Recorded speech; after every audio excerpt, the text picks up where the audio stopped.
Welcome in to the Skol Purple podcast after the Minnesota Vikings defeat the Green Bay Packers 24-10.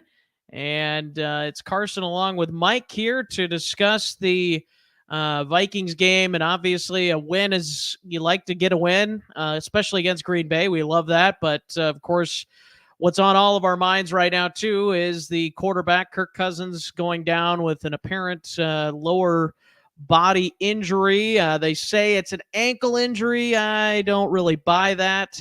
But yeah, so some it's a bittersweet victory today for the Vikings. But Mike, overall, what are your thoughts on the purple getting it done in Green Bay? And I'm sure we'll dig into the Kirk injury as well.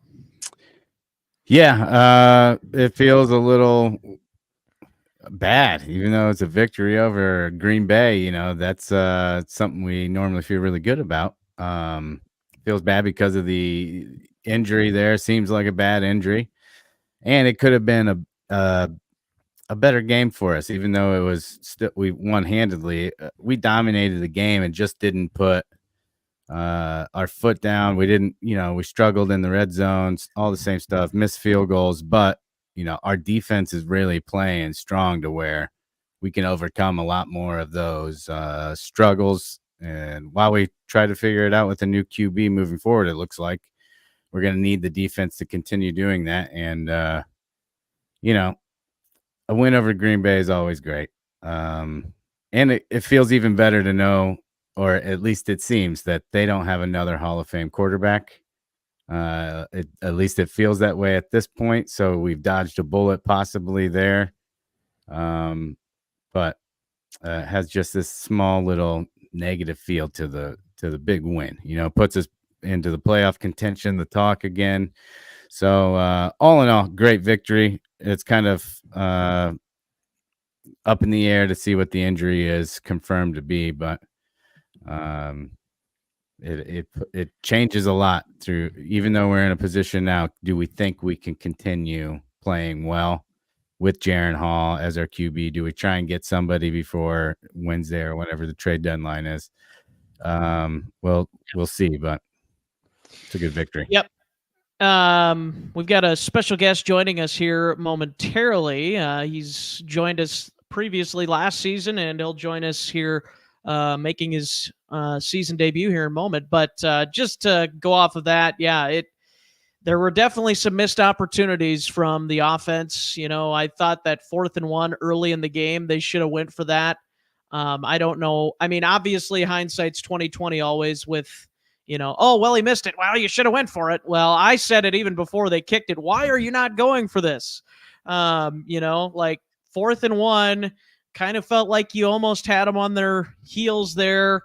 Get Cam Akers. Don't give it to Madison, but get Cam Akers in there, or do the do the tush push. I mean, they did it on one of those plays on a 3rd down or 4th down, I think it was. So why not do it on that early drive, and probably would have punctuated with a touchdown, or maybe an easier field goal. And I find that funny because it was still only a 42-yard field goal, but anyways, it was not the prettiest of wins, which I kind of expected Green Bay to put up some sort of a fight in this game, but they didn't look very good at all.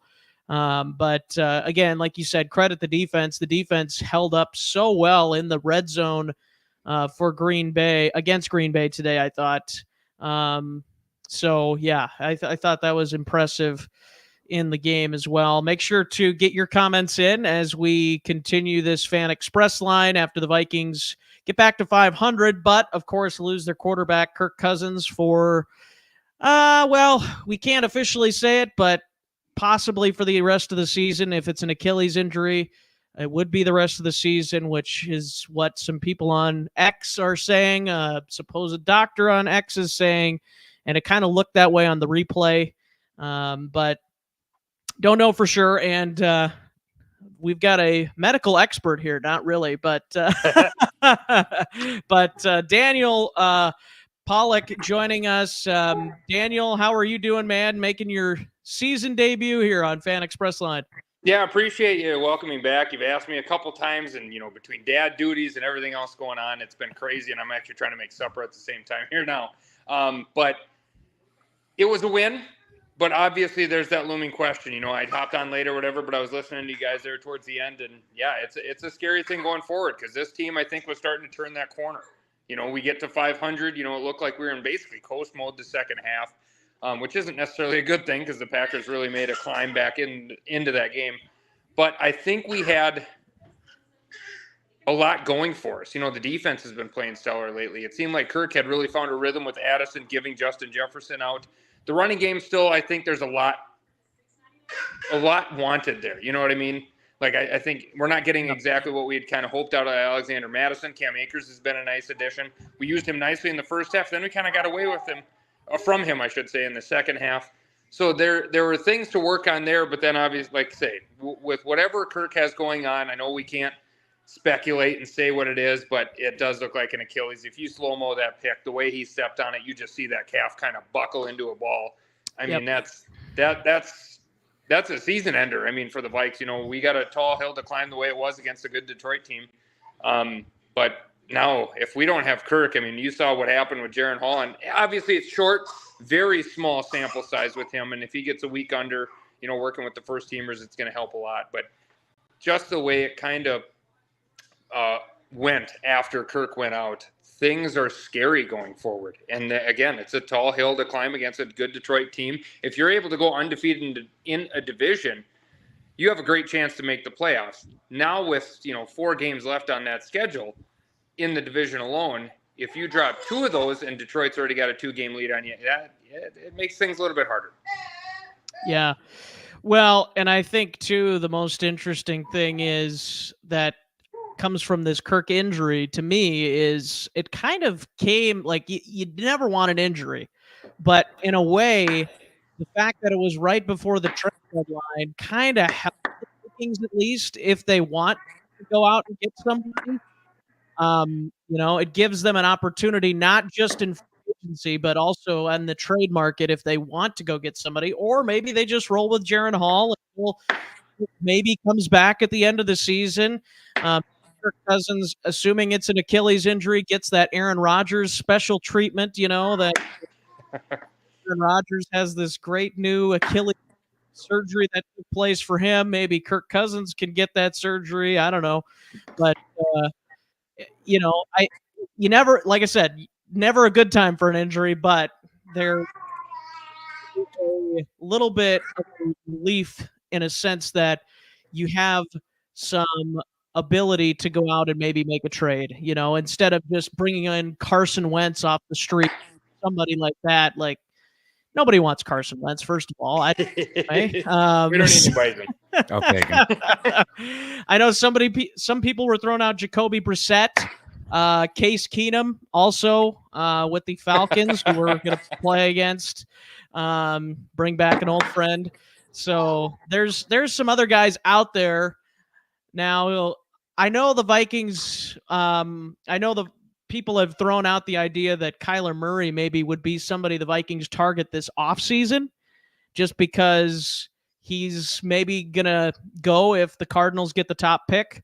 But now maybe you talk to the Cardinals about that man, or who is their quarterback, Joshua Dobbs, maybe? I don't know. I'm just throwing out names, possibilities, and we can talk more about it here as we get into it. But just a lot of different questions about what the Vikings will do. Obviously want to wait for confirmation to make sure what the injury is. But yeah, you really do feel like I don't think it puts the Vikings totally out of the postseason mix, but I think if they are going to make it, they're going to have to pretty much be perfect everywhere else, and kind of hope that Jaren Hall can basically be like a Brock Purdy type and kind of just distribute the ball as needed, doesn't make too many mistakes, even though that's been different for Purdy lately.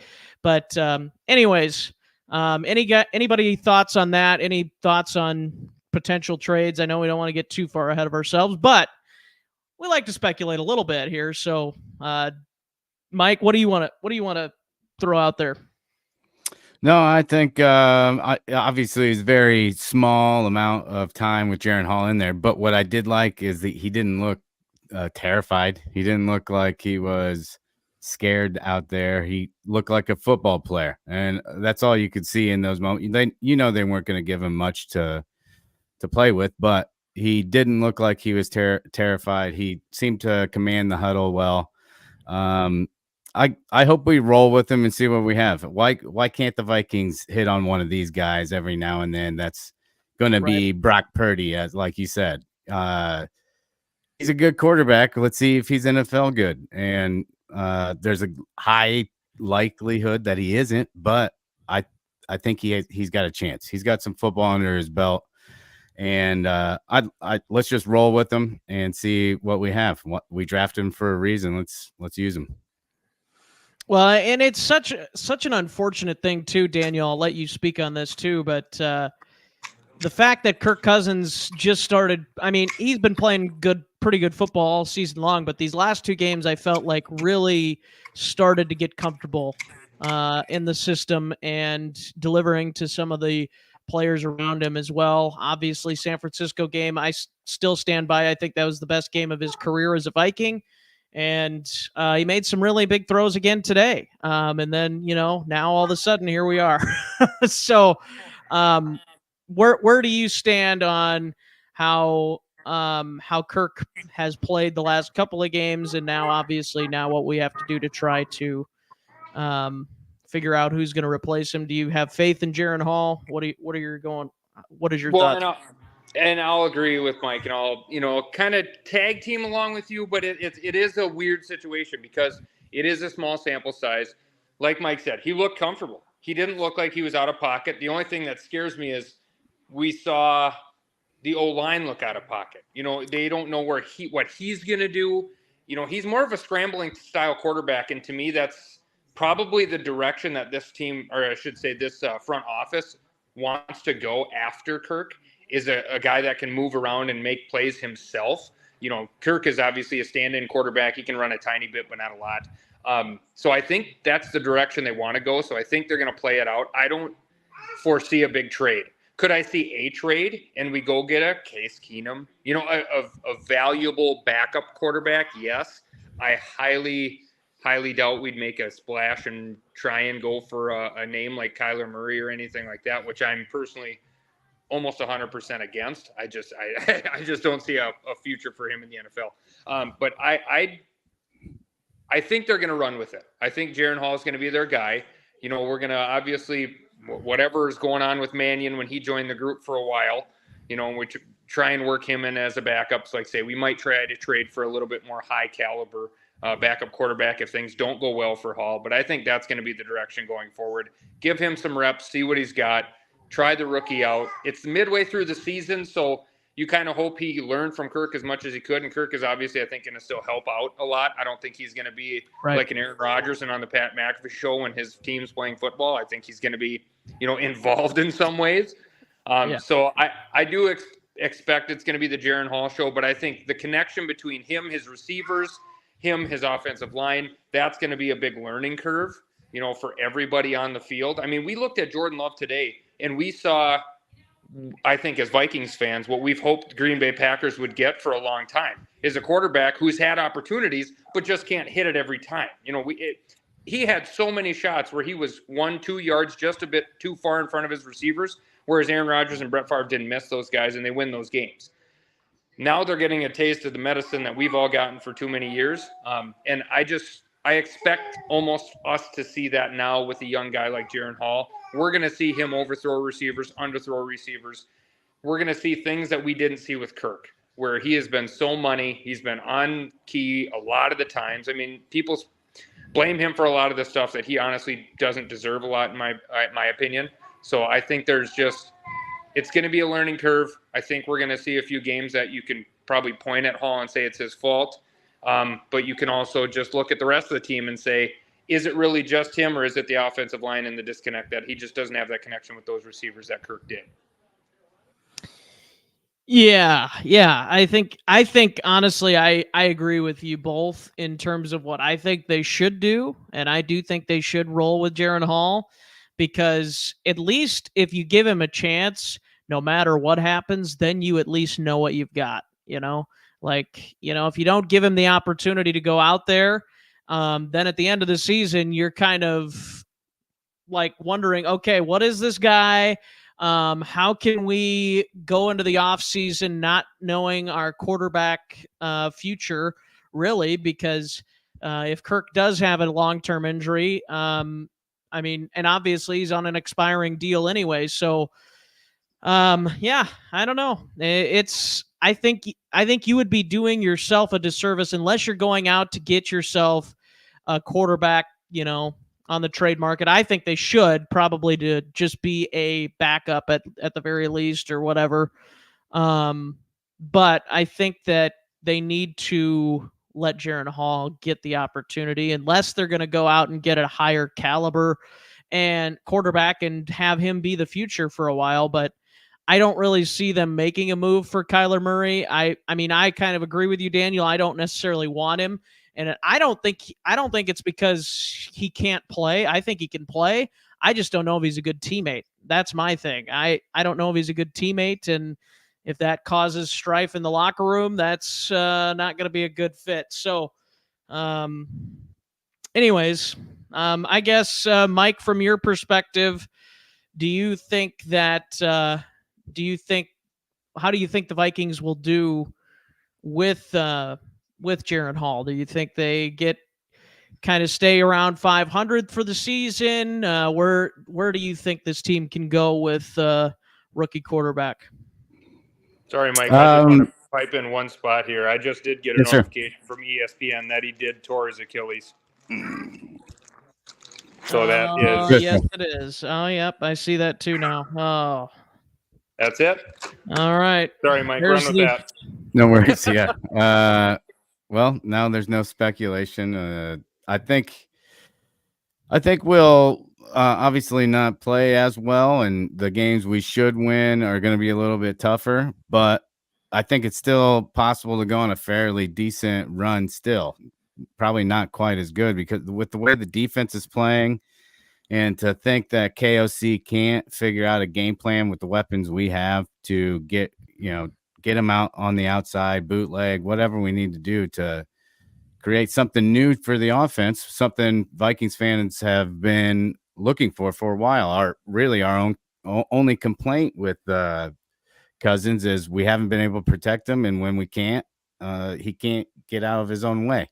So now we have a quarterback that can. So I think KOC will be able to formulate a game plan that'll be successful enough to compete in games. And, if it comes down to the fourth quarter, it's a one-score game, and anything's possible.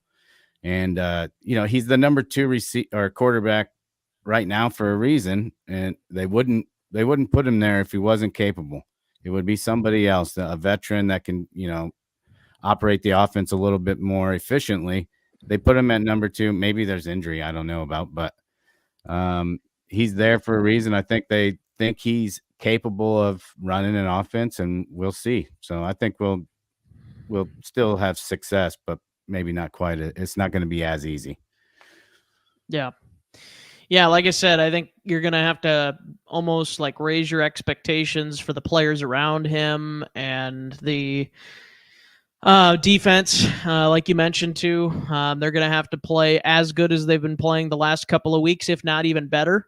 So it'll be interesting to see if they're able to rise to the occasion, so to speak. But yeah, that's tough news. Obviously, Kirk Cousins has been one of the most durable quarterbacks throughout his time in the league, and finally now in his age 35 season finally has this type of an injury. So I'm sure it's not going to be easy for him to try and, navigate this, but I'm sure, like Daniel said, I do agree.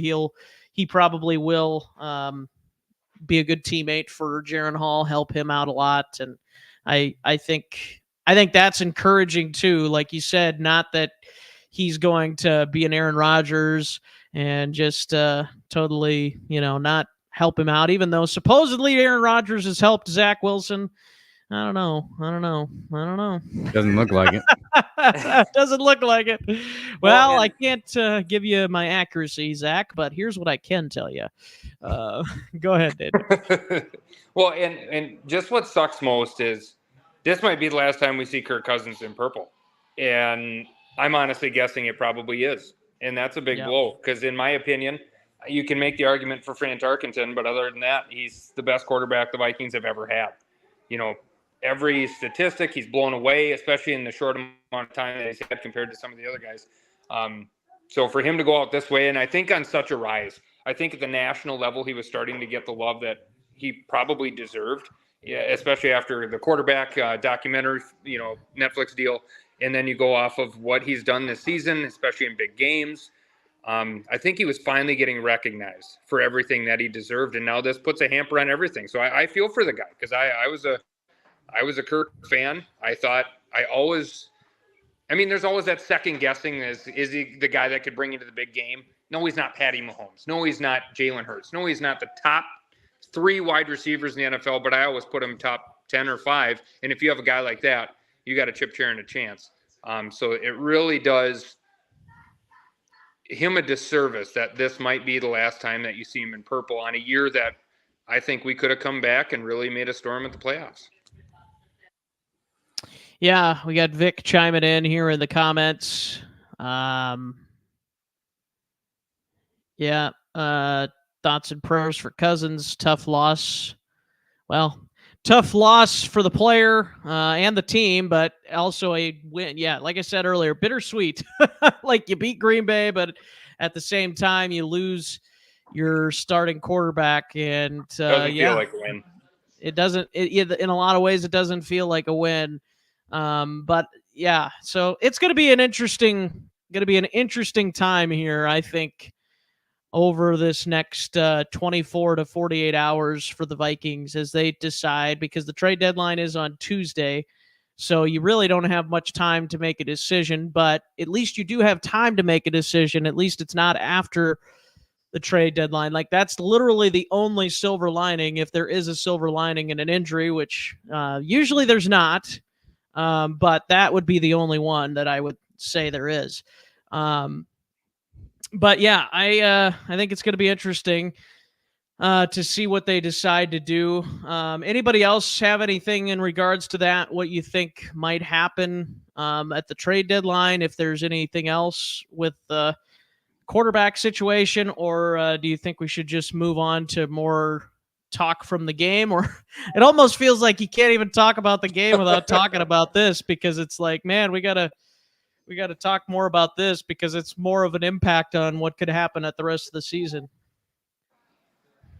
But well, to me, that's just what's weird. This is rivalry week. You're playing the Pack. That's all you talk about the week leading up to it. That's all you talk about for 2 months after it if your team wins. But it is just it. I mean, the Packers obviously not the quote unquote Packers we're used to. Without their Hall of Fame quarterbacks and really good defense. We took care of business today against a team that's struggling, as we should have, on a team that's been struggling ourselves this year, but starting to figure things out. But it's what's going on the rest of the year now. What is going to happen? We don't know what's going to happen. I mean, if you lose a wide receiver like we did with the best wide receiver in the NFL, this didn't feel that way. You know what I mean? Like when we lost Justin Jefferson for 4 or 6 games, however long it's going to be, it didn't feel like, well, season's over, cash it in, this is it. But this does, because this guy matters this much to this team. No other player on this team matters this much than the quarterback, and that's throughout all of football. And that's why quarterbacks get paid this much, is because now our entire season is in question. Whereas going into this game, I think all Vikings fans, for the most part, were feeling pretty good. And now there's just this enormous dark cloud on what's going to happen next. So it just kind of, I don't know. It just doesn't feel right. I don't feel happy after a Green Bay win, which is super weird for me, and I'm sure for you guys. Yeah. So, yeah, it's just different. Yep. Mike, anything you want to add there? No, it would be obvious for us to be sellers, but I think we're going to be what we would consider buyers. I don't think we're going to move. I think we're going to still try to present the best team we can. I don't think we're going to get rid of anybody unless I just don't see this team, this squad, this staff giving up on the season just because of one injury. I know it's the biggest injury on the team, but it is just one injury. And the way we've been playing is more like we can personality wise of the team. They feel they can overcome anything. It's next man up. We're 8 safeties deep. Everybody's better. It's like we're one of those teams that it doesn't matter. We got young guys on the corner and loaded. We're cycling in. It's not a conventional football team, so I don't see them selling before Tuesday. I think we maintain and maybe pick up a couple pieces if we can. Yeah, it's going to be interesting. My dad's mentioning a few quarterbacks. I don't know.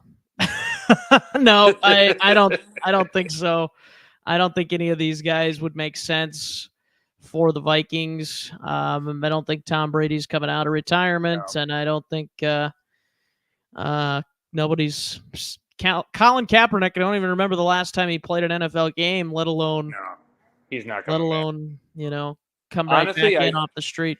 But it's the names that if they do make a trade again, I think it's not going to be a first.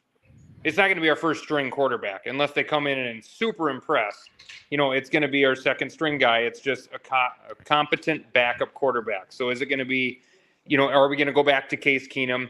Do we reach out to the Saints and pull Jameis Winston? You get a guy in here that has the ability to play, but just doesn't have that number one factor. And I think we roll with our young guy. Because, we aren't going to sell. We aren't going to – maybe they look a little harder at Danielle Hunter just because of his contract issues and where that's at.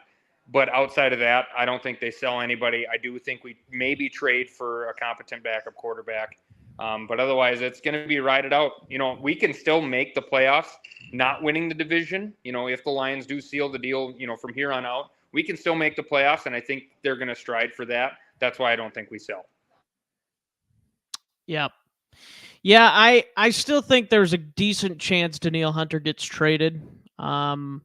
I would actually be pretty surprised if he doesn't, just because I do think they can get a decent draft pick for him. I don't think they're going to get a first, but maybe they could get a second for him. If we got a first, I think he's gone the next minute. Yeah. And I think maybe that's what the Vikings are just kind of waiting for at this point. Like, okay, let's get the right offer. Okay, first round pick, you got it. We're selling. Another couple of names to mention.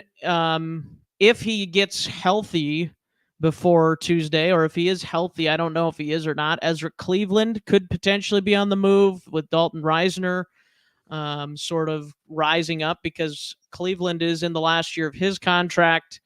And then also KJ Osborne, which I don't see happening as much because you probably need to keep him for Jaron Hall. And if Justin Jefferson was healthy at this point, I think you'd consider trading him. But I think you got to keep KJ, but he is also on a final year of his deal.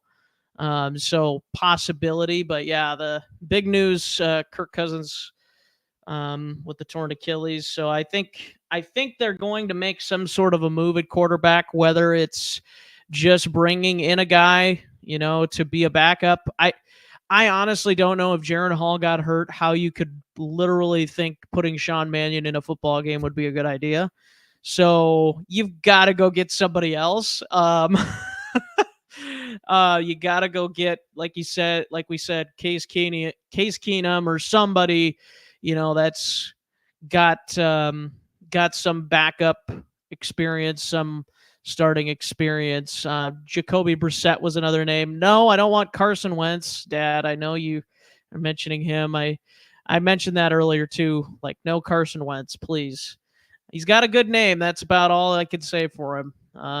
That's about it. I know Daniel and I, we both know him a little bit better than maybe some of the NFL folks because we watched him in college. But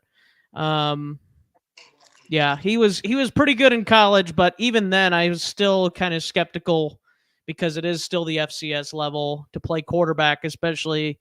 There's lots of good players that come out of FCS, but usually quarterback, you have to be you have to be really, really good. And I never thought Wentz was stellar. Well, and if he wasn't taken number 2 overall, we would never hear about him again.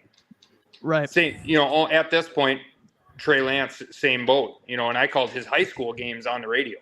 So it's one of those, he's one of those guys, if he's not taken 3 overall, is he already out of the NFL?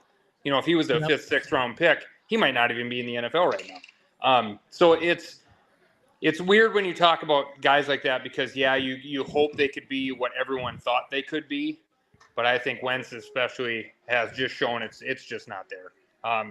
Good quarterback. I mean, he's a guy that could stand in there and do some nice things. He almost had an MVP season had he not gotten injured. But after that, he's never been close to it. I never thought he was that good anyway. So I don't think Wentz is in. He's in the talk. I shouldn't say he's not in the talk because I think this team is going to be hurting. I will say this. I'd still take him over Sean Mannion, and that's not saying much, but Vic's chiming in here saying Matt Ryan would be our best bet. Maybe. He's similar style to Kirk. I mean, but he's older. But worse. But worse. Yeah, definitely worse at this point in his career, for sure. It'll just drive us crazy. Oh, my gosh. If you really don't like Kirk's immobility at times, just wait till you watch Matt Ryan play. There's even worse immobility. Well, if we're going for a similar quarterback that's very, that's older, let's just shoot for Phillip Rivers, guy that doesn't swear. He's got 1,400 kids. Sign him up. I'll take him.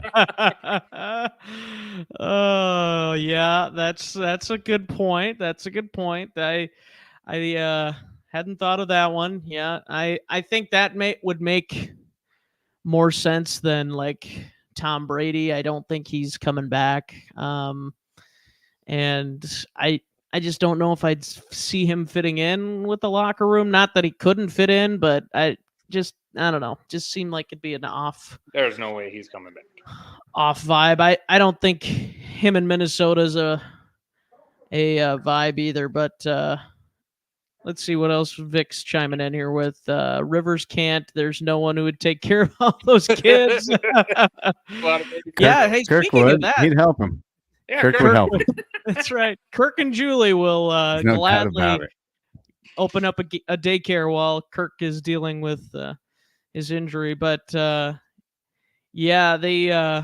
did see this though, that I think his son, Phillip Rivers' son, he was actually playing pretty well this season at the high school level. So there is a possibility for another Rivers to make his way to the NFL, but might be a little 14 kids. One of them might hit. Yeah, that's right. I think that's why he probably had so many kids, so he can have his kids take care of him in retirement. One of them's got to have enough money to take care of him, right? There's lots of different options. I honestly think Jaron Hall currently is the best option. Obviously, you can't just go start the draft right now and go pick up your quarterback. Can't go pick up Caleb Williams, unfortunately. But that'd be cool. That'd be kind of cool, actually. But we haven't talked yet. I don't know if I'm on the Caleb Williams trade yet or on that train yet. Yeah, I know that he's been not as good the last few games, but anyways, that's a talk for another day. That's another talk for another day. But it's a tough way to end the game. It kind of looked like, I was kind of wondering, as it was happening, what is Kirk doing? There was just a weird play, and then obviously when I think we'd all probably crumple to the ground if we tore our Achilles. My gosh, that just is. And I'm kind of mad that he tried to get off the field. I would have been telling him, go down. Let's help him out here. Just trying to hop off the field like that. O'Connell's on kind of a watch after telling people to go down. Yeah, that's Can't true. have that happen 2 games in a row. That's true. Yeah, go down. No, don't say it again. Don't say it again. You're gonna get in trouble. But we got David chiming in. Yeah, it's a tough tough injury. We were just talking about the different options that could be available. Let's go back to the game a little bit here, and talk about our game balls from the game. I'm gonna go ahead and give mine out. My first one. We'll each give two out, if that's all right with you guys here. I'll give my first one out, and I'm gonna go ahead and give it to Cam Bynum again, because man, this guy, I've been hard on him in the past on this show, but the last couple of weeks he has just flashed on the TV screen, and he's just making plays at the biggest moments, it seems like, on third downs, breaking passes up and all that stuff. So Cam Bynum, another great performance, I thought, for the most part defensively. I think Flores is maybe giving him more of an opportunity to be aggressive and go be who he is as a football player. And I'm not a big fan of Jonathan Vilma as a commentator, but I did think that was a good point that he made on, Bynum, as a former corner playing safety, kind of gives him that ball hawk mentality a little bit. He did make a good couple of points in this broadcast, but there was a few times I was just like, what are you talking about? But got Joseph commenting in here. Please no Wentz. Yep, we are right there with you, Joseph. Please no Wentz. That is correct. But let's go ahead and have Mike give his first game ball here from this Green Bay victory. I'm gonna give it. I got two, but one of them's going to two people. So KJ and Hawk, I think, stepped up as we needed them to, big time in this game. Addison is stellar, but he's just a rookie. I guarantee he doesn't know everything he needs to know yet at this point. But those two veterans of the system should, and they proved it today. They stepped up big when it was supposed to. There's still a couple plays still there to be made with both of them. But I think both of them, as the veteran wide receiver presence, they get my offensive game ball.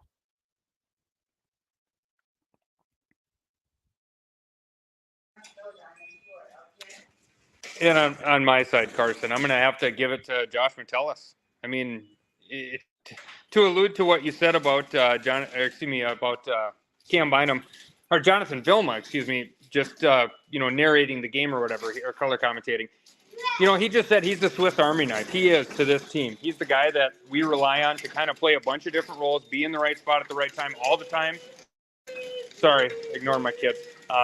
But he, that's what I think he's played phenomenally. Obviously, the interception was phenomenal. Great coverage, ripped it out of the receiver's hands as he's coming down with it, basically. kind of what we saw with Jordan Addison last week, ripping it out of the defender's hands. I thought Josh Metellus has been playing really phenomenal defense, and I want to give it to a defender as well, two balls. And my other one's gonna be Harrison Phillips.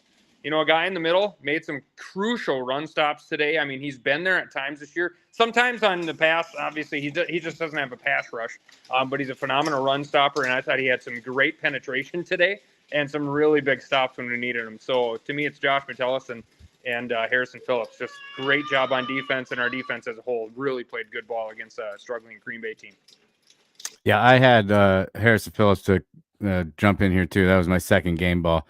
I think early in the season, it was the interior of the D line was almost non-existent, and everybody's like, "Where are these people at?" And they're finally starting to put their name on games and important times too. We struggled with some of the run defense inside early downs, but when it mattered most, those interior D linemen shut it down, and we had a few really good stops, and it was because of that interior defensive lineman. Harrison Phillips had, I think they said, 8 tackles, and he disrupted a bunch more plays than that. But yeah, he was stellar. That they're starting to get a groove there on the D line. DJ Wanham as well. He's making splash plays. I think he just needs to get a little more consistent with that. But I'll ramble on if I don't stop.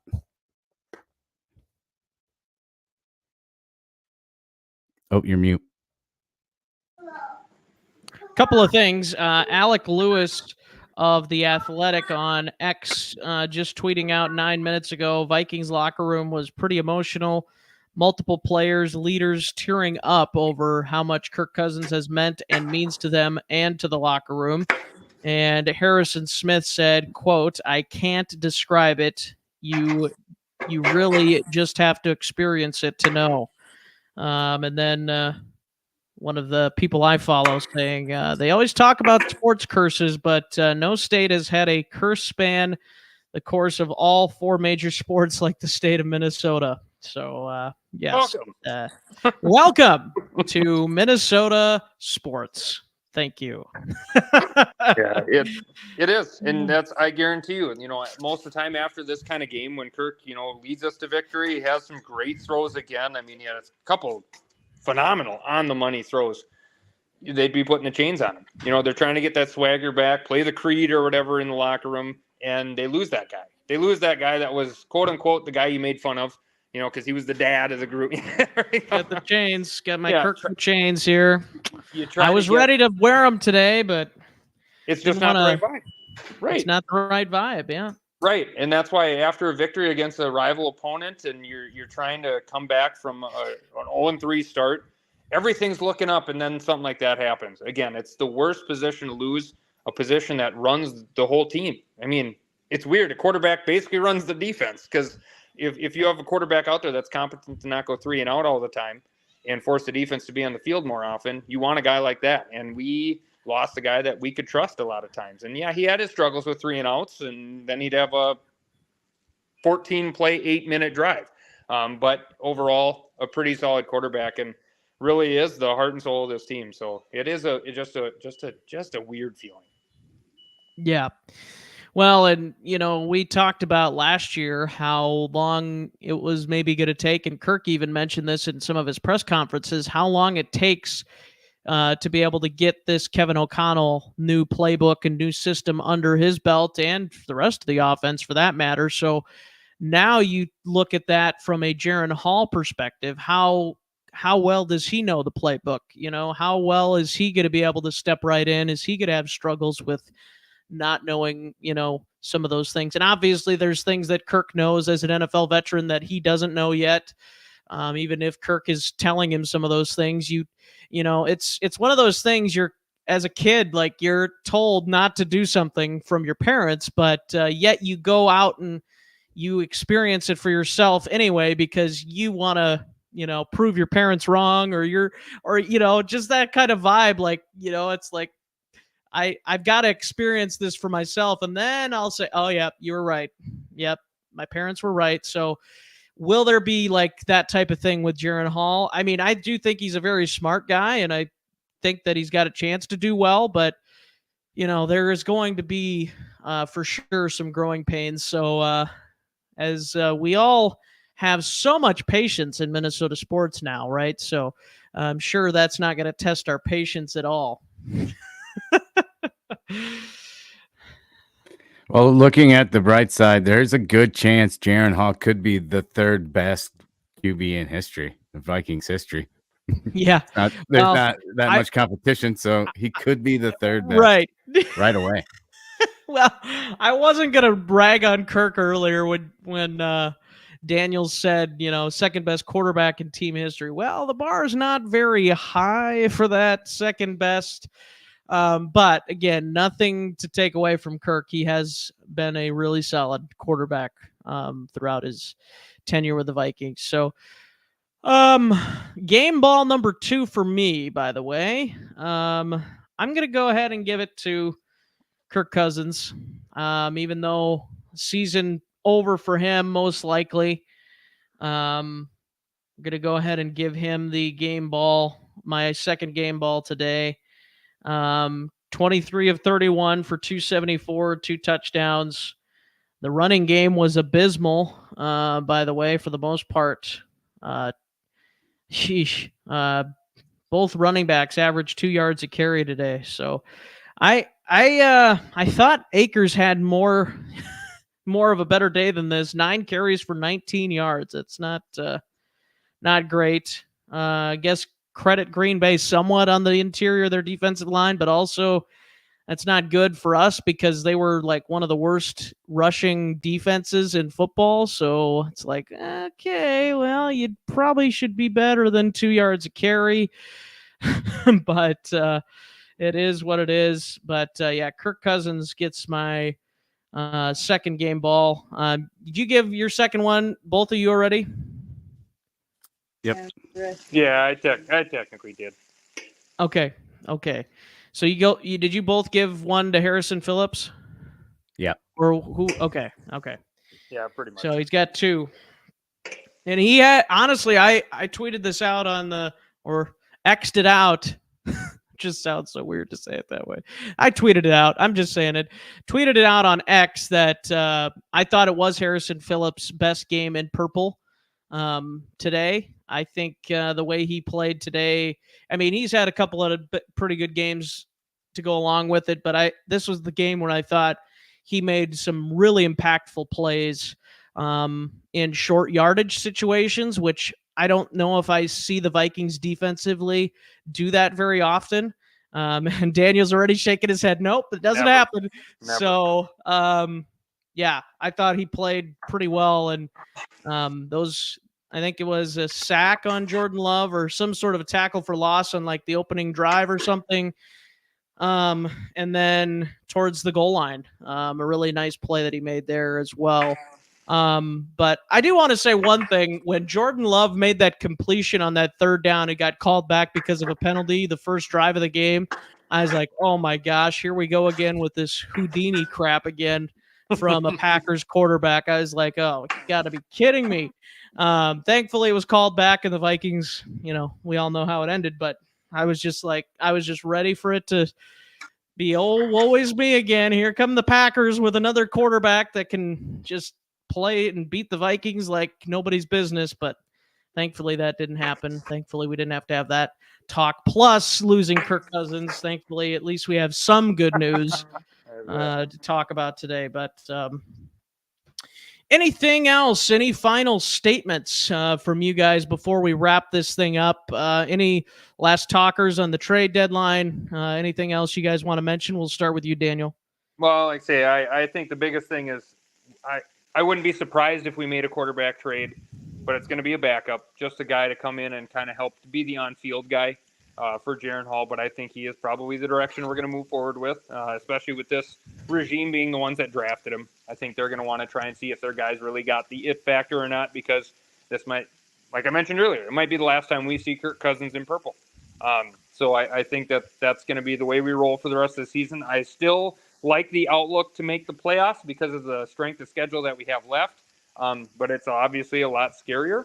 So I hope that this week of preparation, trying to gear things up, we try and figure things out moving forward. Like say the Falcons on the way, they're struggling too. So hopefully that we take care of a Atlanta team that we need to. But so as far as the trade part of it, I don't see a lot of motion there. Like say maybe a backup, but I do expect us to maybe look at Danielle Hunter leaving.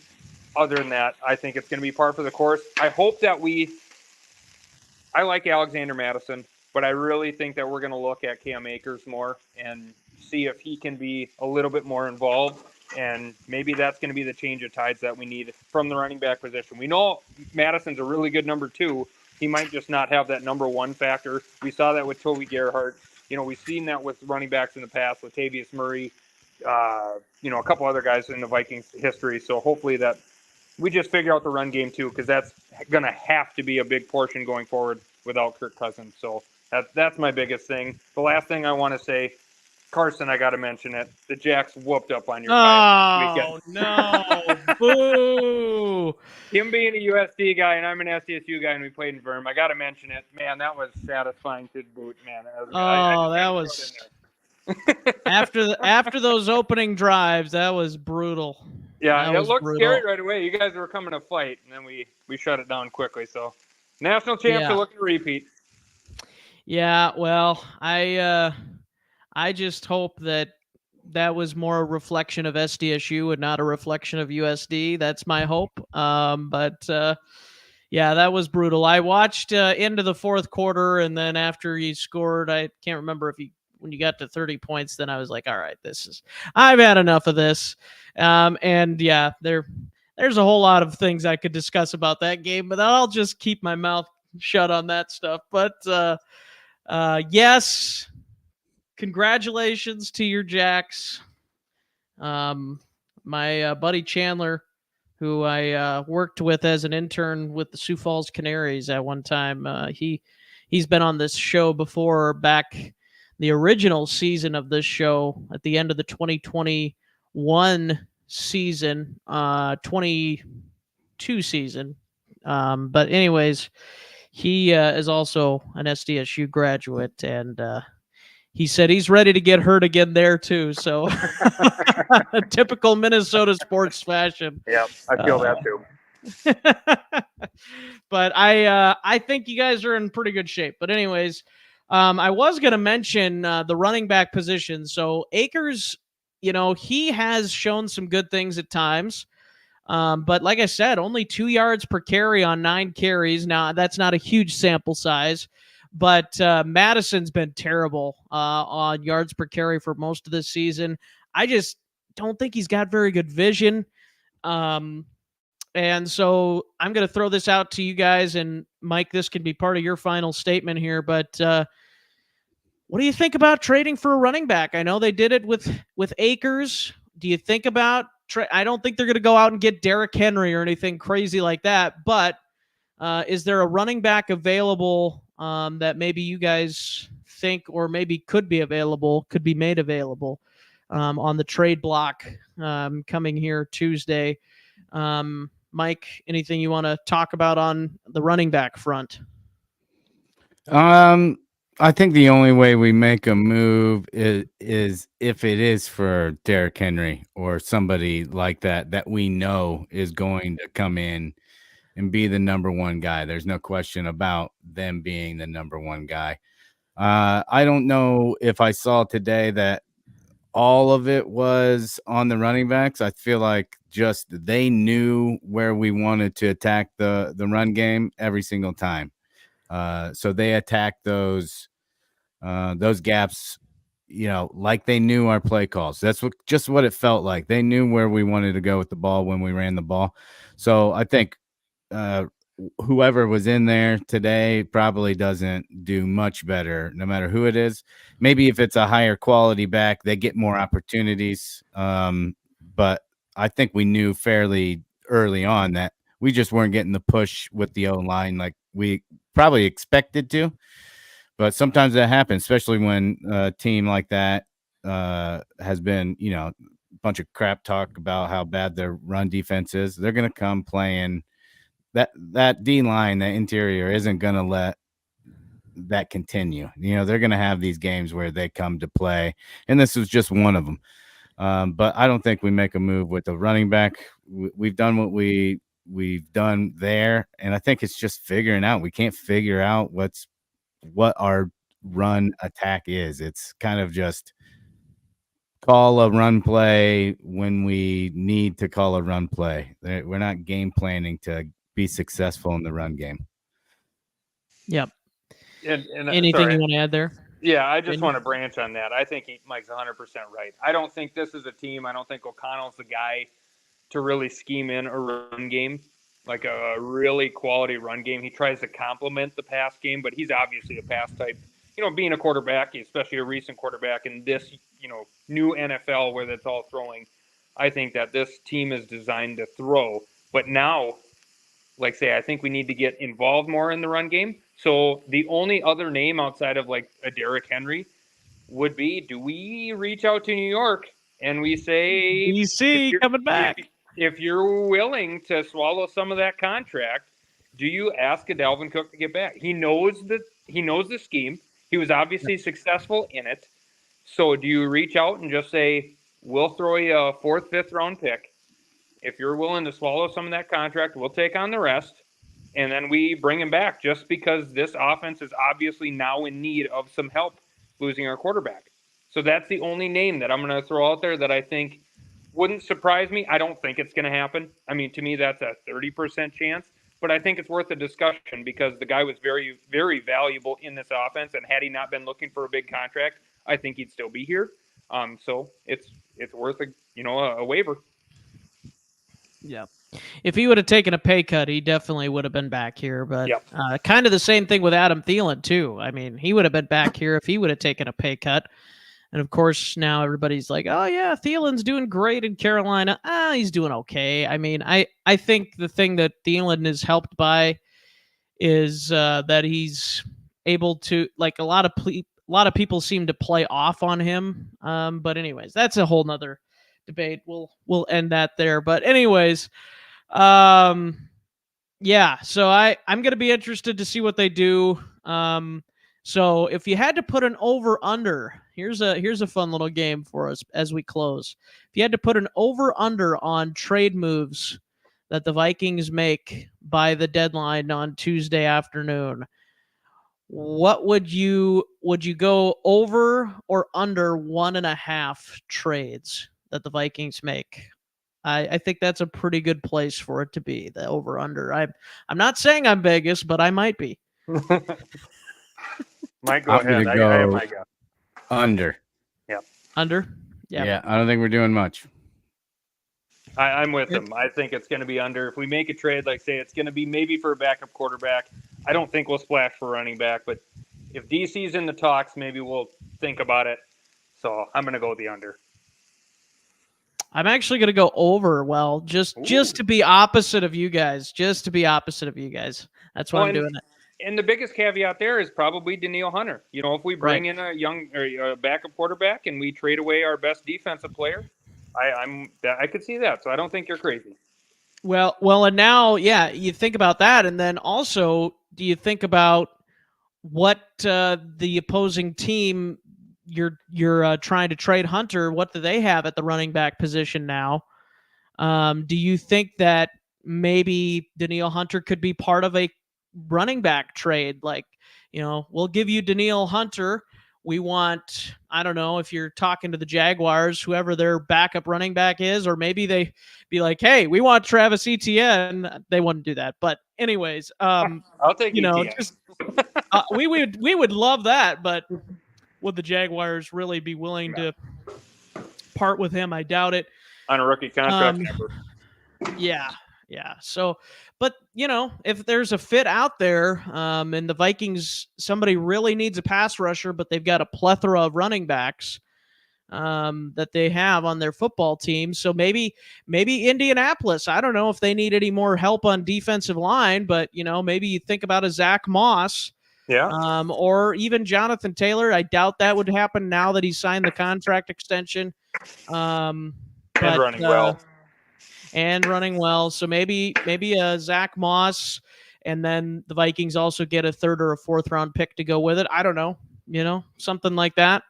I wouldn't be totally opposed to it, but there's possibilities. There's possibilities out there. And then, yeah, I think quarterback wise, maybe, try and go get a Case Keenum or somebody like that.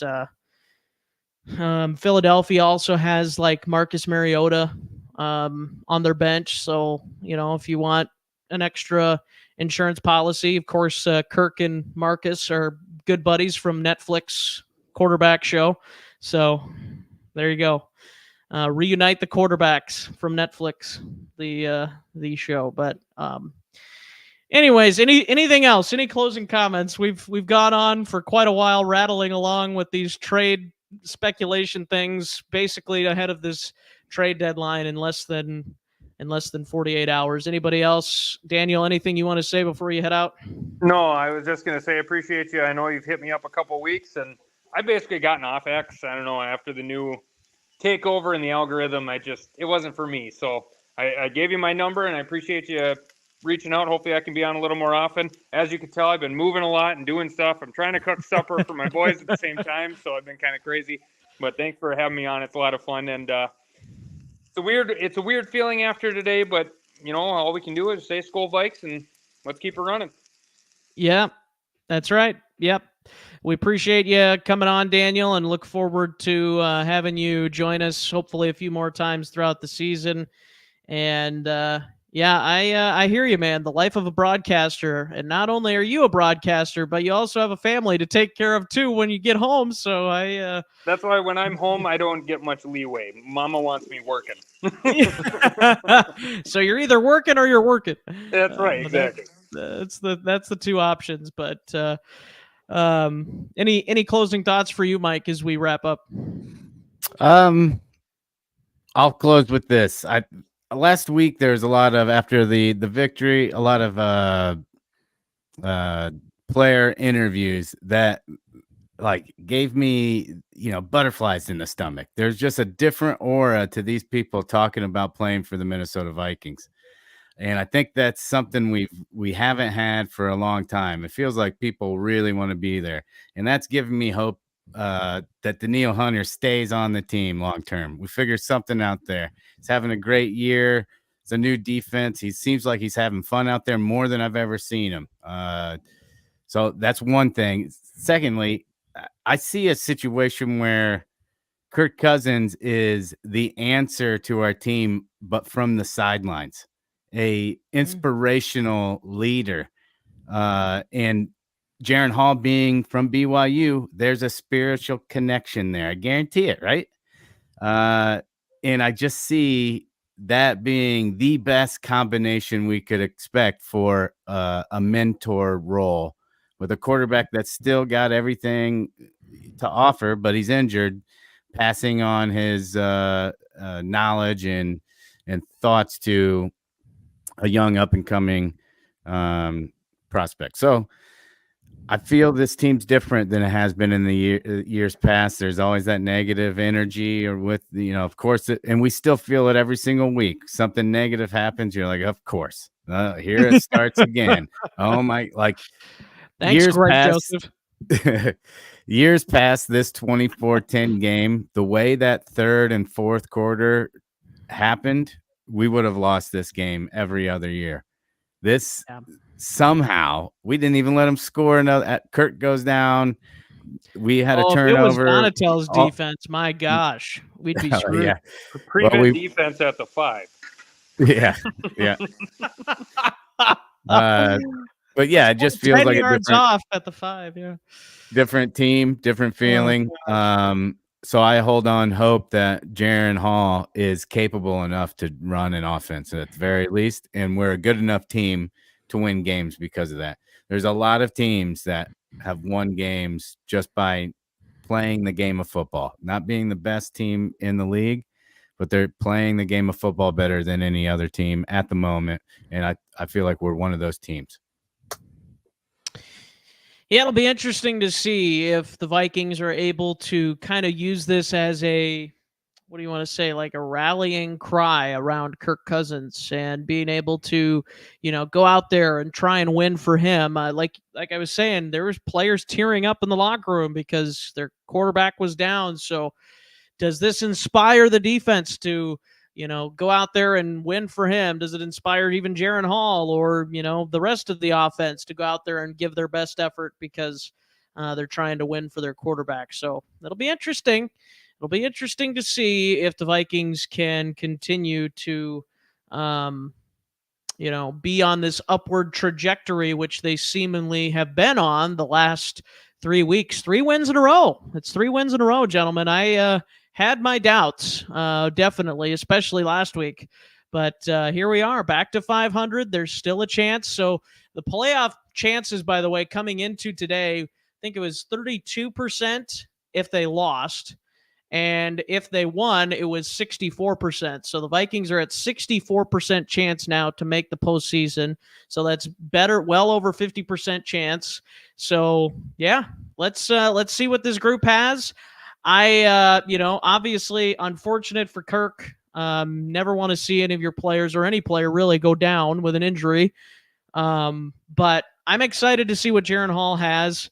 And maybe potentially could bring to the Vikings not only this season, but in the future, maybe as well. So, but as you said, there is probably a slim chance that he's going to be, the next Brock Purdy or whatever, but you never know. You never know. Give the man a chance, see what happens. So that's what I'm looking forward to here the next few weeks to see, what happens with that. And I think we're going to hear a lot, not necessarily from the Vikings verbally, but we're going to hear a lot about what the Vikings think of Jaren Hall based on what they do at the trade deadline. If they think they need to trade for a quarterback to really have a chance to compete, then that's not going to say very good things about Jaren Hall, in my opinion, unless it's just like a Case Keenum or something like that.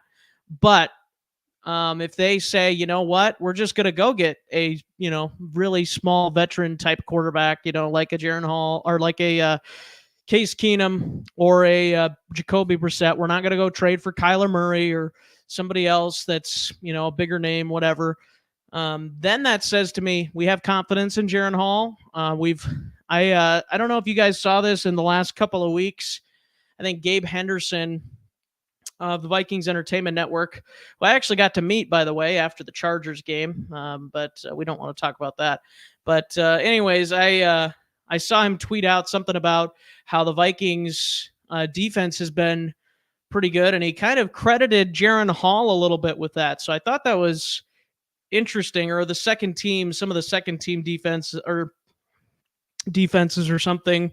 And maybe like with the scouting team as well, when they're playing more mobile quarterbacks, he gets in there and tests them a little bit. So maybe that's helped them prepare better for some of these teams coming in. So I guess if there's any glimmer of hope, there you go.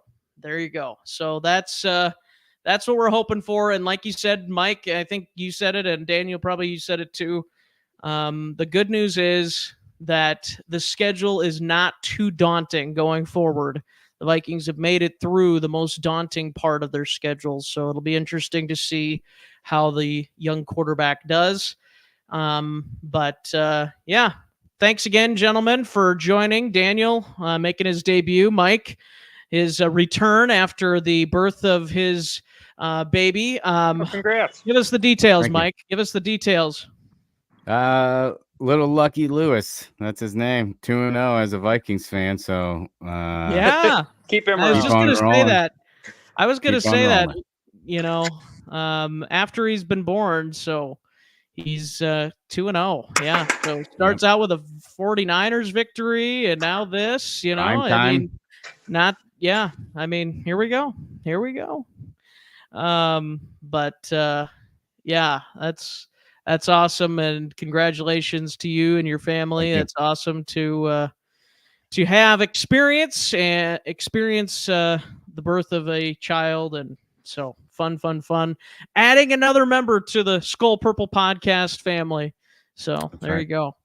But that is going to do it for the show. Thank you all for tuning in, and as always, Skol. Go Vikes. Skol.